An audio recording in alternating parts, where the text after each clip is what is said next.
And finally, Washington's labor market maybe in a little bit of better shape. We got an update yesterday from the Employment Security Department, and they said 21,100 jobs, seasonally adjusted, were added in the month of July. And so the unemployment rate decreased slightly to 5%, down from 5.2%, which is one of the highest in the nation, to 5%. So encouraging.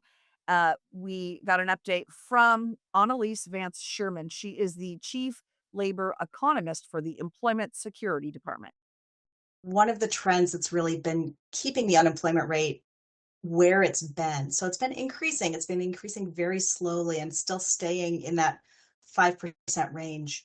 Um, a lot of that is in response to the labor force itself. So the portion of people who either have a job or are actively seeking employment has been decreasing. Part of this is a result of retirements and aging workforce, as well as a number of other factors that might have people stepping out of the workforce. So, part of it is the number of unemployed, but part of it's also just what's happening under the surface. And that's been keeping the unemployment rate relatively low just because there's less competition for people that are looking for work.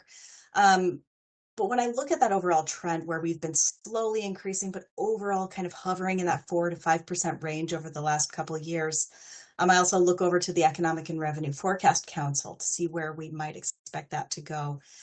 Forecasts that they've been putting forward have really reflected a similar picture where there's not a strong expectation of a major increase or decrease in the unemployment rate, really kind of expecting that to hold steady in that general range for the foreseeable future. But overall, the fact that we're seeing it for the first time in a long time turn downward instead of upward is encouraging.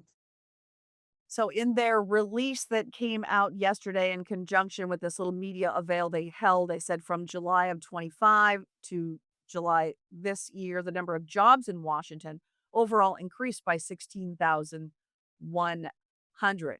They said private sector jobs collectively increased by 22,500. Public sector actually decreased by about 1,400 jobs. There have been some cuts to government jobs. So you can read into that what you will, and if that's a good thing or not, not my call to make. But overall, they paid out unemployment benefits to 61,013 people in the month of July. And what's going to be interesting to watch in the next couple of cycles, ESD puts out unemployment data every month. It's going to be interesting to see what the World Cup impact was because um, ESD was asked about that during the media avail yesterday, and they said, absolutely. Some of those jobs added in the months of June and July were absolutely in, leisure and hospitality. So you had a bunch of restaurants and bars and hotels that were, hiring people to accommodate the influx of folks coming in for the FIFA matches that were held in the Seattle area. So going to be interesting to see if, in fact, then those people were just temp hires, if they keep their jobs, or if, in fact, that's going to just be a little blip and we'll get numbers that might not look so good again for the month of August.